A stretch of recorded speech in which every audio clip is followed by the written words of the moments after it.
internet scaled on data, but AI is scaling on compute. AI exists for many decades, Yeah. right? Some of the countries are already pushing back behind these massive AI data centers. I have the front row seat of what's happening in the ecosystem, both in India as well as globally. AI started as a software conversation, but now it seems that semiconductors, network, computing, they are becoming the real war. We're joined here today by Mr. Navin Bishnoi. We have already published his feature on our website. Please do visit www.indisight.com for an in-depth feature on his thought process, his leadership principles, and how he leads his team. But today we have the man in person, and we have some very interesting conversations in mind for him. So, sir, thank you first of all for joining us. And before we delve deep into the conversations we have in mind for you, could you please introduce yourself?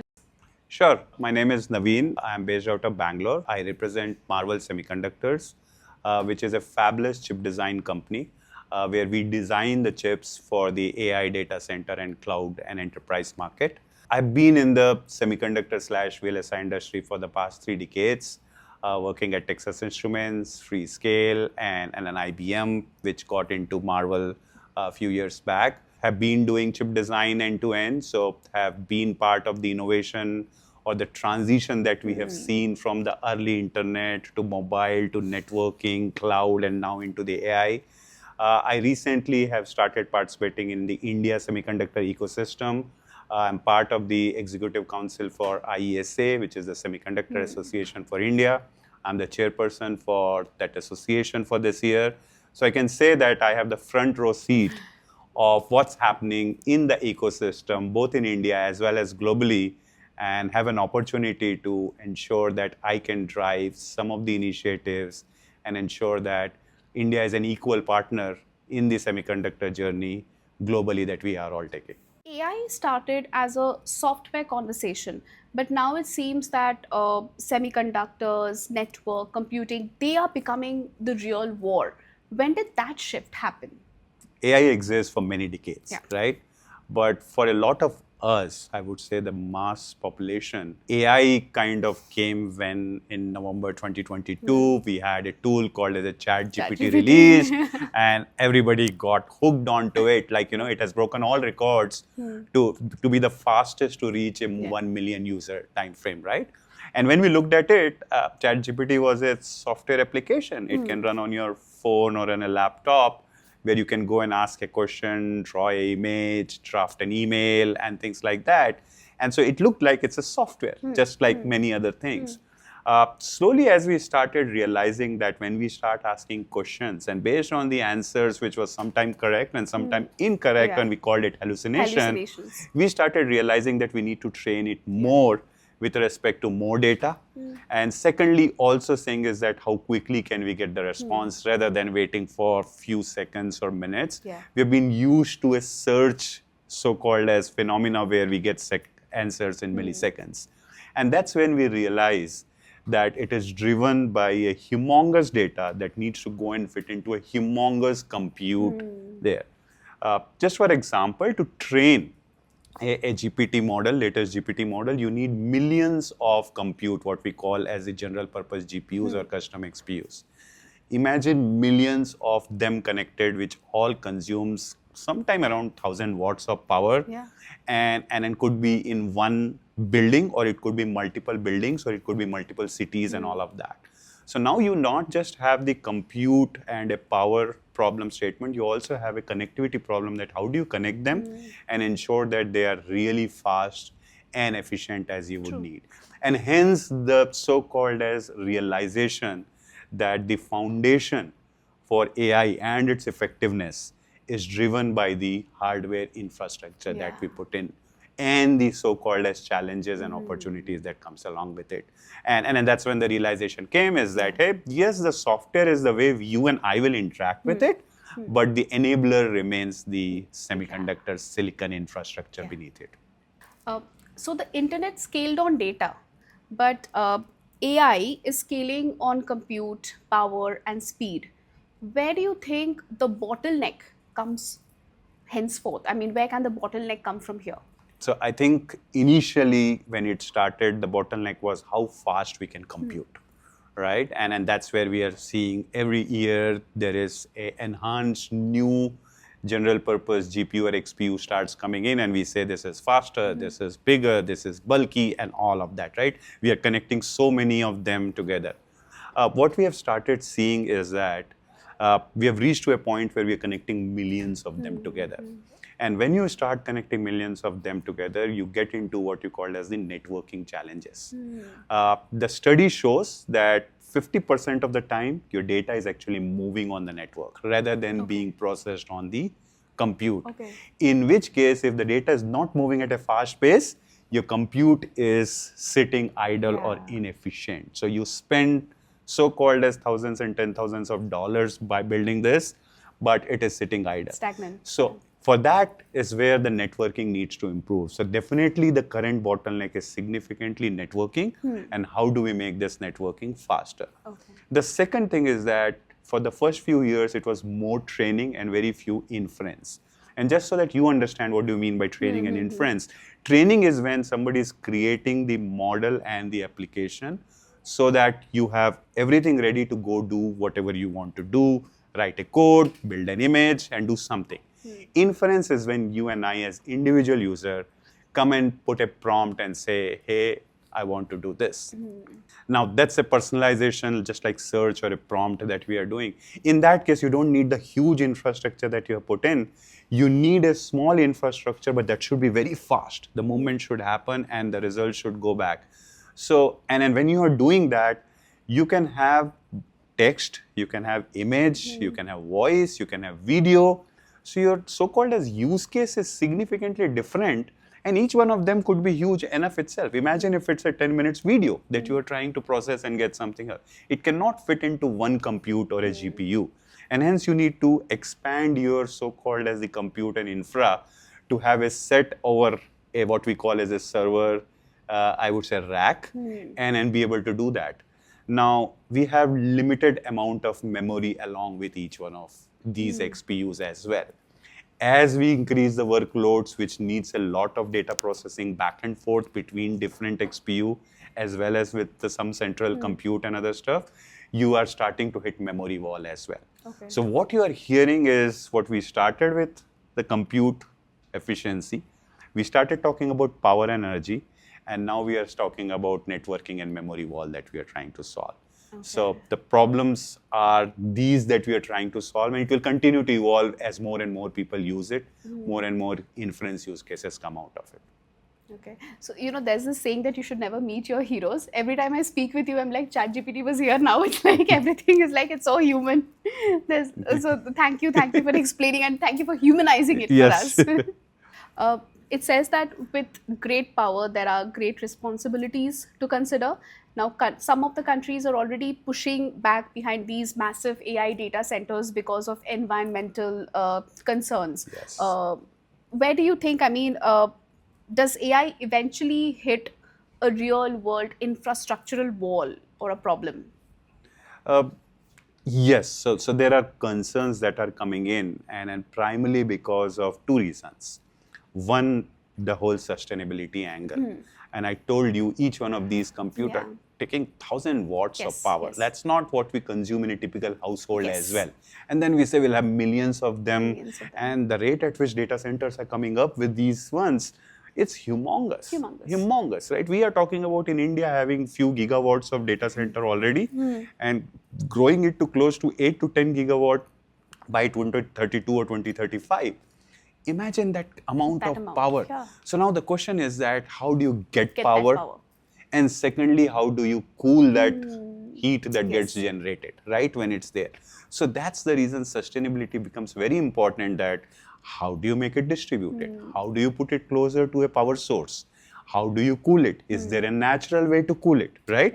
And hence the discussion happening, can we put the data center under the water? Can we take it to the space and do something? So that angle has started coming in for people to look at saying, hey, what should be a good balance of enabling this infra for what the intelligence that we want to have versus will it remain sustainable for us, right? Yeah. The second part of that is also about the whole security threat in AI being so powerful. Yeah. Your data could be corrupted. Absolutely. Or could be biased. Based on that, the models who's making in is building on some of the intelligence that you and I think and feeding in. Yeah. That could be again biased or corrupted. And then the amount of software application that we are building in, that could have access and can break things and start making misuse of it. So hence the second part of so-called as the different economical powers or the geographical powers are focused on both these angles of ethical AI as well as the sustainable AI. And this is a problem that we'll need to solve. While the infrastructure has now gone into a so-called as a continuous invention, these one needs maybe a major thought process along with policies framework to manage that.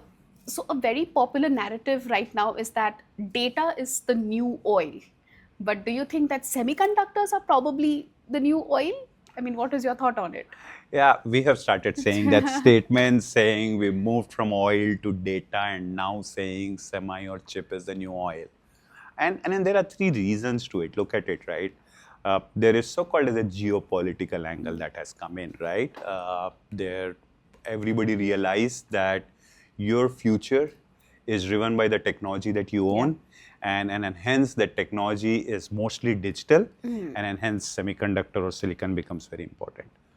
The second one is what we call as more economical, because a lot of future economics play that will come in is built on saying like, what technology you offer and then all of that, right? So it kind of becomes that. And third one is just the technical saying, hey, are you the one who is building the technology to the world? And so first one to, invent and deploy, and then for others to leverage. So you called as the society who brought it, rather than being the follower there, right? So because of all these things, if you see the foundation is clearly understood and realized that it will be what we call as silicon. Whether you're talking about the next generation communication, whether you're talking about next generation compute and intelligence, whether you're talking about next generation e-commerce and payment, or the way humans interact with each other, is everything is on an intelligence which is built on digital platform. And the foundation is this. For sure, you see the in general, some of the situations or geopolitical tensions that we see is actually driven based on this. And hence, it is actually apt to call it saying not just data, but semiconductor is the new oil. As the new oil. Yes. The advanced chips that are powering the world is still coming from a very small part of the globe. How dangerous do you think is that dependency? Let's look at it from a different angle also, okay? Just so that you understand the semiconductor supply chain. So we finally want a product. So the idea of the product and hence the architecture of product has traditionally been coming from what we saw as West between US, Europe and other things, right? The design of many of these have been happening here in India, design centers of many of these large R&D or the product companies. When it goes to manufacturing, it goes to a island nation, Taiwan and Korea, where a lot of manufacturing happens there. From there, for assembly, packaging, and many of the other post-silicon related post-manufacturing related things, it starts going into some of the other Southeast Asia, from Singapore, Malaysia, and all of that. To do this, the equipments or some of the next generation equipments are coming from Netherlands. Some of the materials and other things is coming from Japan and others. So if you look at it, a traditional one chip, if it needs to happen, and let's pick, I think Apple has published it for their iPhone, there are probably 200 suppliers for a chip. It crosses 40 plus countries, 6 plus continents, for us to be able to get a chip which can put it onto a phone and that can be assembled again back in India, right? So the supply chain is huge. And this will probably still remain the same, that no one country or continent will be able to own everything else. But yes, we definitely need what we call as a some level of a redundancy or a replication of this, so that one region should not become the whole sole owner for it. Yeah. And in case of any challenges that come in, right? We have seen that there have been earthquakes and some of the yes. other things that happens. What if there is a political situation that happens, unrest, yes. right? So all of this can trigger and actually stop anything that you and I use in a day-to-day use. Day-to-day life, Remember that happened Yes. during the COVID. We saw Yes. it with automotive, but we saw it with our laptops and the devices we needed, and it was not available. We couldn't get monitors to be able to work from home. So that's the reason I think we are all looking at saying, how do we ensure that the supply chain is not just resilient, but it is also so-called as replicated across, and be able to continue the development that we are seeing, rather than being in a risk of getting stopped in case of any unforeseen situations. Yeah, thank you. Yeah. So building on this question, do you think we are entering a world where computing power is actually going to translate into becoming geopolitical power? Fair question, but I would say is that there is definitely a geopolitical angle. And I told you in the past, right, that the technology direction and hence your space planning, the exploration that you're trying to do, the critical mission control, whether it is defense or military, as well as the technological advancement for communication and other things, is all driven by what we are calling as the compute engine. And compute is not just the processor, but the overall infra layer that we are building in. So it has become most important things for us, and that's what we have kind of said. Is that the only metrics? Is that the only currency? Probably no. Yes, we will have to do that. But yes, it has become most important currency in the world where specifically it's leading to geopolitical tensions. Because everybody wants to keep control and say that I am 1, 2, 3 generation ahead of you to be able to say what space exploration I'm doing or my country defense systems that I build, right? So that way it's turning it into geopolitical situation.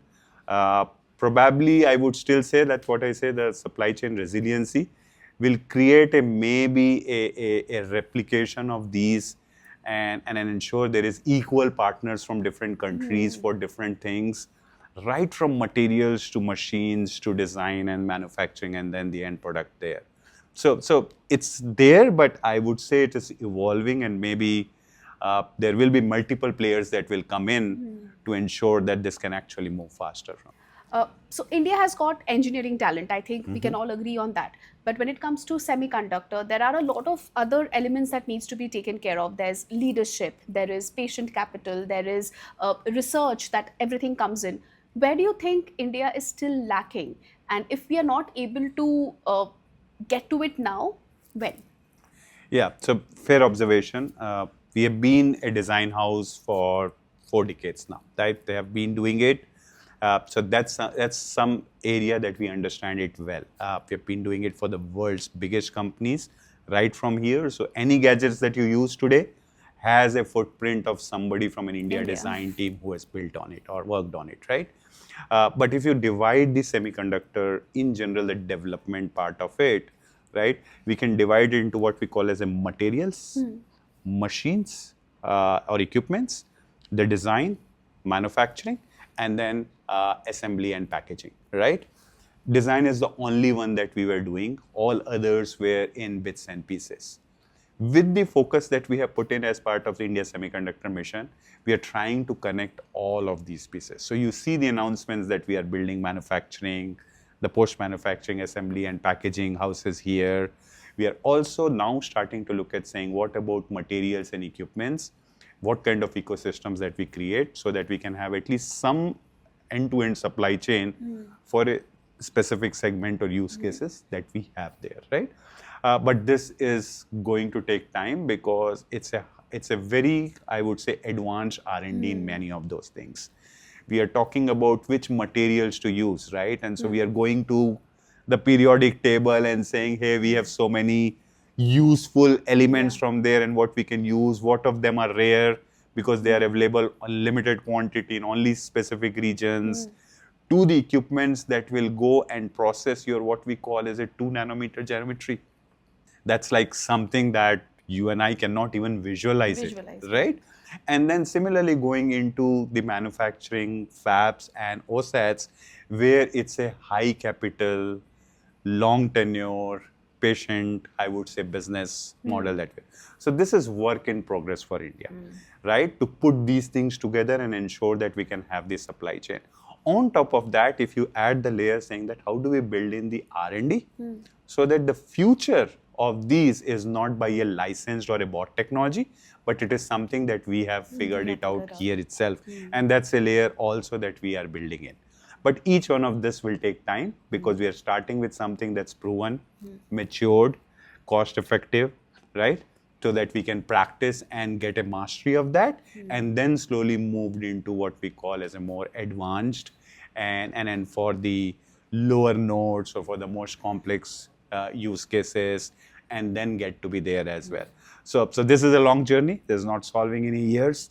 There's probably a decade and more cycle, and we are on that cycle at a very fast pace. You operate in a very interesting domain where precision matters immensely, which of course requires a lot of familiarity, but then technology also changes insanely fast.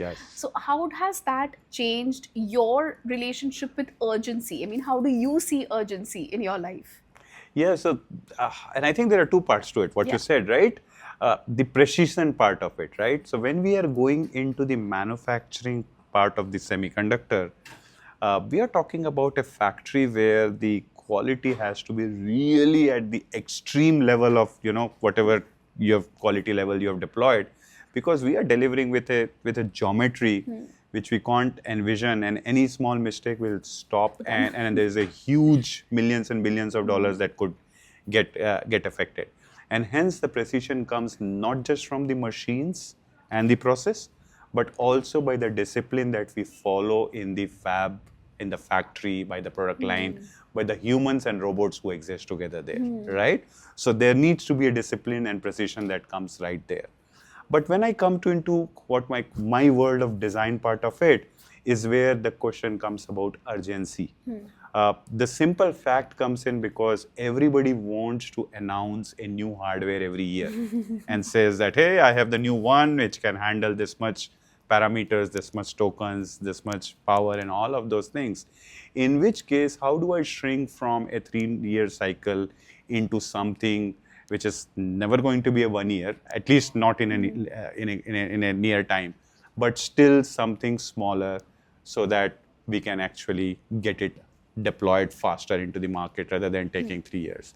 And hence the urgency comes in is to decide saying like, how can you get this out while you also have a vision for saying what happens next, what do you need for next year, what we call, let's call it N+1, and then probably for another year N+2. So you try to, this specs is clear, you try to urgently close this, get it out of the market, so that you can jump and start figuring out what is needed year after or that year after that, right? And that's the parallel, I would say, a parallel development cycle that you need to focus on with an urgent pace to ensure that you can meet with the requirement that the industry is seeing, because otherwise we are missing, the model has changed, and then you'll have to restart with a new architecture or something. But I'm sure this comes with unspeakable pressure. I mean, how do you handle that pressure? Well, there are two parts to it. There is a tool angle to it, and then there is a human angle to it, right? The tool angle, maybe easier, I'll call it, because so just because we are developing chips that powers the whole AI, we are also saying that how do AI help me? So I use AI in my day-to-day life, not just to do what we call as, a email or a PowerPoint and things like that, but also to do chip design faster.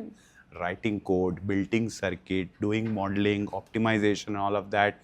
I leverage AI so that I can do these things faster and better. So that's one way to handle the so-called as urgency and pressure and be able to continue move forward there. From a human angle, I think that's a practice that you'll have to figure it out, saying, hey, the architecture decision, so it's a cost thing that comes to it finally, right? What will be the cost that I will pay if I make this decision now or not? right? Specifically when we are talking about these are complex chips with huge number of, the transistors and complexity. If in the world we have to so-called as a plot, the complexity for a per square inch, a chip is the highest. That's the highest complexity that we are talking about. So in that complexity, the decisions like build versus buy. A lot of time engineer thinks I'll build everything, but you have to make sometime decisions saying, hey, it's better to buy rather than build, right? What kind of, so-called as some things that you will do now versus later? How can I shift something left so that I can do it earlier, so that at the last minute I don't feel a pressure or something that delays the project. So there's a lot of these planning that you need to do. So the leadership style is changing about thinking ahead, being able to shift left, leveraging AI, making those right build versus buy decisions, and ensure that you're ready with a much more prepared, so-called as, decision making and delivery. And then that's some things, the pressure will still remain, and then we'll have to find out a way to keep navigating through these. You make it sound very easy, but I'm sure I wouldn't have slept a wink if this was the amount of pressure on me. But yeah, thank you for putting it so candidly for us. When we listen to AI conversation nowadays, it's extremely polarized. Either it is tremendously optimistic or it is extremely fearful. Which side do you think is closer to reality? I mean, should we really be optimistic or should we really start fearing? It's a mix. It's a mix, truly a mix, right? I was kind of hoping you'd say there's no fear. there is a fear, and I'll come to it, right? But the optimistic side of it is that you have started seeing that there are a lot of things that AI can do for you, and we are seeing it in our day-to-day life. I can give an example, right? Means a large part of my email is responded by AI. I leverage AI to build presentations. I leverage AI to read some articles and get a summary of it. And there are many other places where I go and use AI. Truly, I believe in, in the coming year or something, the agents will be there to be able to do some of the tasks that we want to define, and it can do it because that intelligence is fed in. So that's definitely optimism about what it can do for us. The fear comes along with it, because when it does, what are those so-called as factors that can come in with a bad intent and start misusing it? Especially with the polarized world, the bias that exists, if the training is done in one part of the world versus the culture in another part of the world is different, the way geopolitical tensions are faring up, the way some of the so-called as we are already seeing security threats, like in India we see, is that right? How many times you see that there are calls and messages about what's happening. Imagine, our video can be there, which is generated by AI and is talking something nonsense, right? So there's a lot of those fear factors that's easily possible by recording my voice and within few minutes having something else, which is with my video, my voice, and speaking something completely different than here. So how do we control and manage, figure out what is real versus a fake? Will remain to be fearful till we start figuring out, saying, how do we find the signature of saying what is true with human in the loop versus what is something fake, which is completely AI generated and all that. So I think it will go side by side. That's what happened with internet. That's what happened with many other things. And we'll have to find a way to balance the optimism and the opportunity that AI gives versus saying, how do we keep the world safe from the bad so-called. So at the end of the day, the thread remains morality. I mean, whether it is anything just human or AI, whatever it is, morality is the driver. Absolutely, right. We have been talking about in an automotive world. So we have been talking about a self-driven car for many years now, right? Imagine the car is driving on its own, but if somebody can take control over your car and then start driving wrongly and doing something, finally you're responsible for what happens on the road. So it does remain there with the morality, and it probably is becoming worse with AI, but hopefully we use AI to maybe control some of these things. Correct. Yeah, I was hoping to feel better after this question, but I ended up becoming more fearful. But thank you for being so honest about it. Yeah, so every technological advancement ends up making humanity a little bit more powerful, but then also making it a little bit more dependent. So, do you think AI, if as a society, when we are using it, is it weakening our independent thinking and making us over reliant on it? I mean, what is your take? It is right. So humans are known to be the problem solvers, right? Yes. Thinkers, and make decisions based on that, right? And there's a context to it many times, right? Now we are feeding the machines to be able to think like us and be able to generate. But if we take an example, right? Our kids, when they are doing homework and projects, right? Earlier they used to do a research using a Yes. search to be able to understand the topic and then be able to, summarize in their own words their stories and their methods to leverage that. Today you could actually just say is that, hey, write a project, and then you have it, and then you can say this many words, this many pages, these images and all of those things, and it can be ready made available to that, right? So I think if the users tend to just say use that and then start copying pasting and all of that, then we have a fear of saying that we are over relying on it and losing our intelligence to that. But hopefully we make a balance of it, that hey, we leverage this as a starting point, but then use the time we saved to instead of going deep into those things and trying to build something which is more powerful or more, I would say, bigger there. And that's what is evolving in our world. When some people say that, hey, if AI can write the code, then why do we need a software engineer, right? The point is that AI can write a code, but that code is where you start to see is that, does it fit into the architecture with the same quality, with the same performance? Does it meet the standard interface? Can I do something more with this? And hence we have started looking at it saying, can I do faster and hence more? Rather than saying I'm not needed and somebody else can do for that. So it will evolve, but somebody who does not realize and just use it blindly For them, will, it's going to be okay. will lose the thinking power. What do you think people are still not understanding about semiconductors and AI, something that would become very evident maybe in the next decade to come? I'm essentially asking you to shed the best kept secret. Good point. I think a lot of people think semiconductors as only compute or only networking.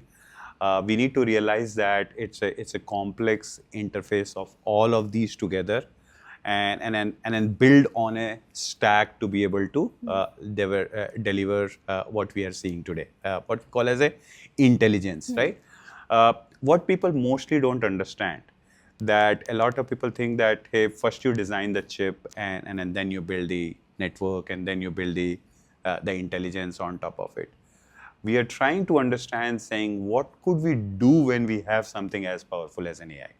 So we will evolve into what we call as the systems that will come from a use case and a software first, and then finally go and leverage out what the hardware would be, right? Now, whether we do it for a weather forecasting, whether we do it for some health and medical or an education and all of those things, these use cases have not even evolved. And slowly what will happen is that those cases will evolve to show us, saying like, what will be the actual use of AI, rather than saying add a cat, remove a lamppost, to write my email and then make a reel and all of those things. The fun and entertainment will remain. Some part of code generation, circuit generation will remain, but it will be the humanity angle of how do we use it will evolve.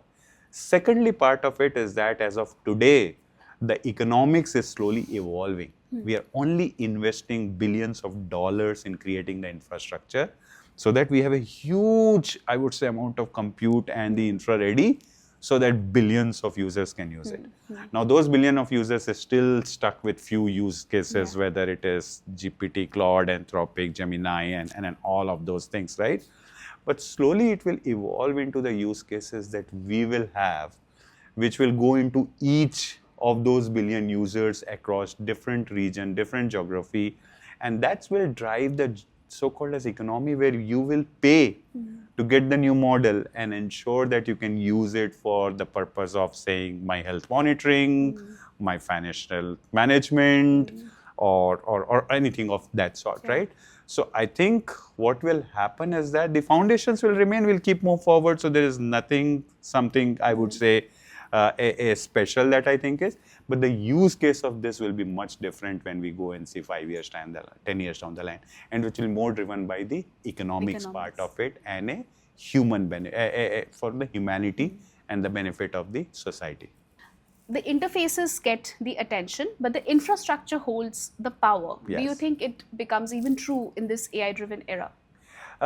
It will remain true for sure, because infrastructure is important, and there are some of us who will recognize and ensure it's ready from a perspective.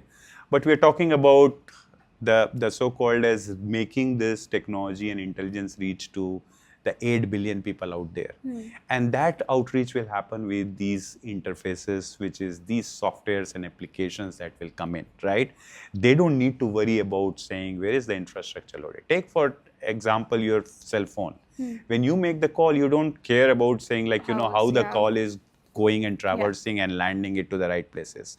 Similarly, today when you use the cloud and data centers for different use cases, we don't care about that, right? So for a general user, interfaces remain important, because that's what will ensure the deployment of it. Is it easy to use? Is it secure to use? Is it cost effective to use? All of that will drive the deployment, and hence interfaces remains important for the wide mass. Whereas infrastructure remains the problem that the architects and technologies solve and ensure that we can scale it to that level for the wide deployment. So based on this, would you say in the coming decade, what would empower the world more? Better AI model or better infrastructure that governs them? See, we will always go hand in hand, right? Model needs to evolve for a simple reason that currently the models is based on the data that we have given it that, right? But the amount of data that we are generating every day, every minute, every second across the world is the data that's getting fed in to improve your model, and hence you can do a better reasoning, better decision making and all of that. Even now, the models are evolving at a very fast pace. So that will continue to happen, because that brings the context, that brings the intelligence and all of that. So hence model will continue to evolve as we move forward. And as the model evolve, we will figure it out saying like, what kind of infrastructure capacity they will need, right? We will hit to a place, would we go from, so we went from 10,000 GPUs or XPUs to 100,000 to 1 million. Will we start reaching to 1 billion and 10 billion GPUs? Probably not. That's where maybe we'll start capping the infra and do that. But still, infra upgrade will keep on happening along with the model upgrade that we do it. Because the simple point is that we are still at the tip of the iceberg of what we say is the AI, right? It hasn't seen the end look of it at in what form and what use case it will look like. It's evolving. And as it evolves, some of these things will change. Infra will remain hidden in the back end. The models will be visible when you have to make the decision, when you have to do the reasoning, and then some level of decision making and all that. So it will go both hand in hand. Sam Altman said that AI could become smarter than humans. That's very scary for laymen outside of the industry. But within the industry, do you actually believe that?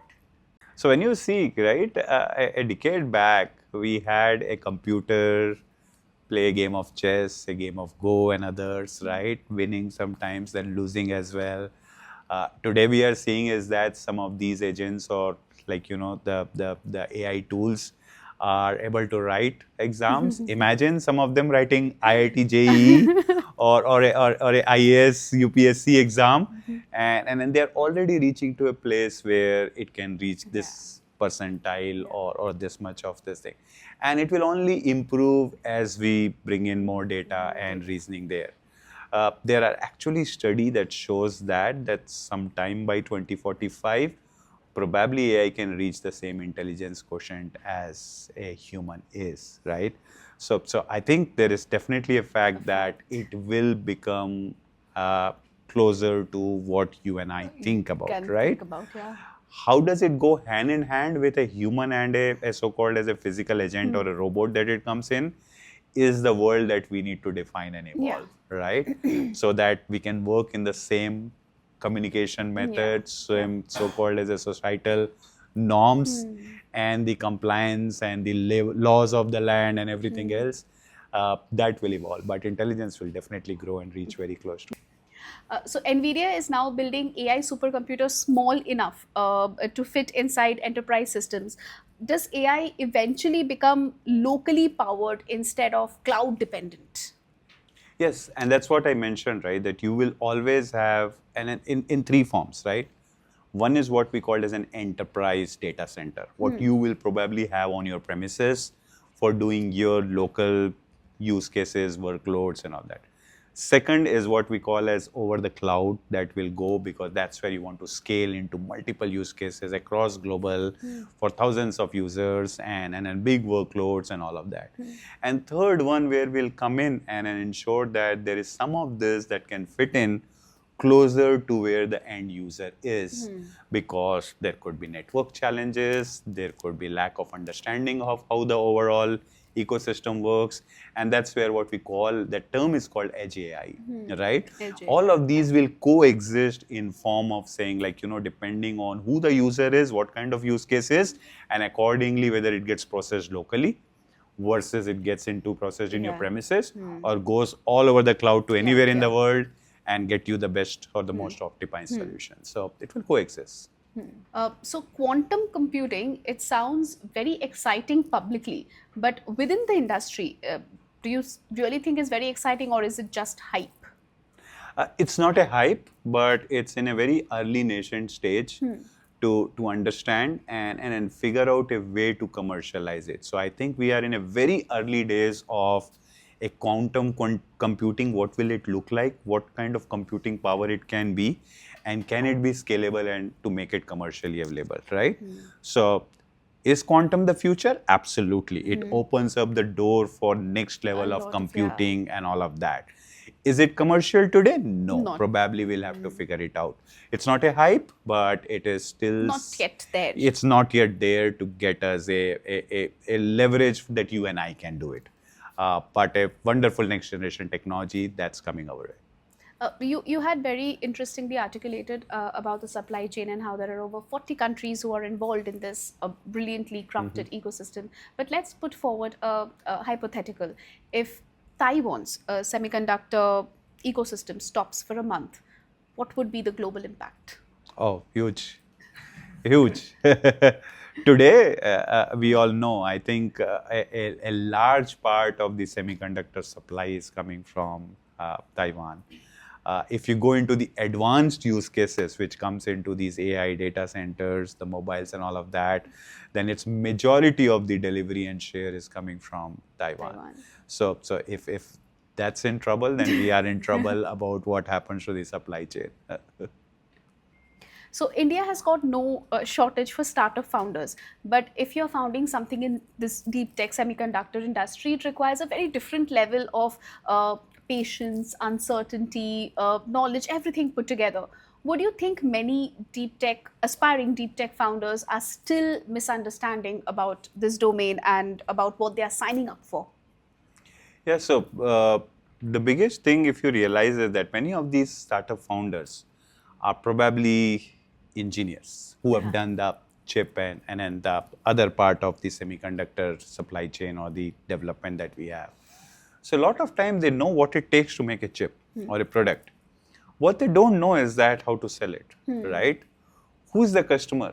Who will pay for this? What is the differentiated that I am bringing in so that it can replace something that exists otherwise, right? So hence, from day one, do you have a strategy of saying what would the end product look like? Who will be the first customer? What could be the cost point of it? And then also having a next generation idea about saying this could be the next generation and the generation after that is, that's missing. A lot of people, I would say, start bringing in chips saying like, hey, there's a modem chip, there is a antenna chip, there's a controller or a processor chip. That can be done, but that's not what you sell. You sell a solution that can go fit on the board and to the product that way. But the challenge what we are seeing in the startup ecosystem is that Definitely lack of capital. That's where a lot of, in India, when you look at the investment that happens, it happens more in e-commerce and many other places where it's a very quick returns that starts happening. Whereas in this case, the returns is after many, many years. So how do you have confidence on the founders that they can stay for 3 to 5 years and ensure that the product is out, a customer is able to buy, and the revenue starts kicking in, and hence I can invest on the founders and the technology that they are building in. So capital remains a challenge. The second remains as a go-to market. Most engineers don't know how to take it to the market and sell it, right? And so hence go-to market remains there. And third one is somehow the lack of what we call is in the India, the end, what we call as OEM, ODM, or the system integration companies, because we don't have these end product companies in India. Who are the ones who are making the washing machines and the air conditioners to televisions to cell phones? These are all somewhere else in the world, and the people who are integrating for them are sitting in some of the other part of the world. So unless we have those product companies that comes in, the founders are so-called as do not have the access to some of these end system companies. So those are the challenges along with their own mindset of building bottoms up versus coming tops down from a use case and the price point, and then be able to build and then sell that solution. So when it comes to students who are aspiring to enter this industry, deep tech industry, semiconductor, is not the talent, it's basically not knowing where to go. Yes. So if you were an engineering student now with an interest to enter into this world of semiconductors, what would be your first 3 moves? The first 3 moves, for sure, focus on the foundations, right? It's a very complex, high-tech engineering work that you go and do. And hence, foundation of your electrical, physics, computer architecture, and others has to be really strong so that you can come and fit in and solve these problems. Second thing, realization when AI is on our door. How can I use AI so that I can be more effective when I go and do these things, right? And third one is having a big picture connection, because most of these problems are driven by more systems in nature and a big picture point of view. We actually make build and buy decisions based on the economies of the product and the schedule of the product, right? So otherwise you always think we should build Make from something, scratch yeah, up. yeah. Versus you say you buy and integrate. So then this innovation is in integration rather than building the grounds up. Similarly, when you are optimizing for performance, and you don't need to forget, you cannot forget the power challenges that you might create, and hence you need to maybe balance between performance versus power and so on. So hence understanding a little bit of a bigger picture concepts on saying what drives the use case of this is there. So that's the 3 things that I would say the students need to focus: foundation, leveraging AI, and having a big picture of a system integration. Yeah, so in a nutshell, anybody who's interested in whatever you do and whatever you have a message, whatever message you want to give them, if you could just summarize your thoughts. Yeah, so I think I would say is that you need to realize that semiconductor is the foundation of everything that we are building for the future, the better future and the intelligent future that we do. And I'm glad that realization is happening. Today, my mom realizes that I work in something which is nice and not, invisible and or feeling that, hey, I'm not working in an IT company or a software company that she can tell to her friends. But rather, but coming back, I would say is that realization of semiconductor as the building force, leveraging it rightly so that we can be more effective and then solve most complex problems.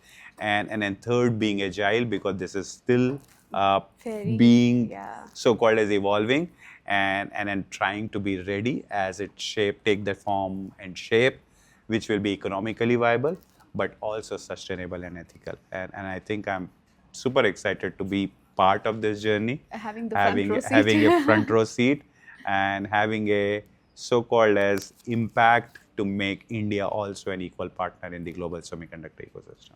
No, I think what you've been doing is immensely, immensely impactful, and congratulations on all that you've done so far. And I'm pretty sure going ahead, we'll see marvelous things coming from you, pun intended. And yeah, thank you for joining us in this conversation. Thank you for sharing your insights. I think we've all taken, whether we are very, very fluid in this conversation, very fluent in your world, or whether, as you said, like your mom, just understanding and navigating through, you've given us a lot, to chew upon. So thank you for your insights. Thank you for sharing this time and this conversation with us. Thank you. It was fun.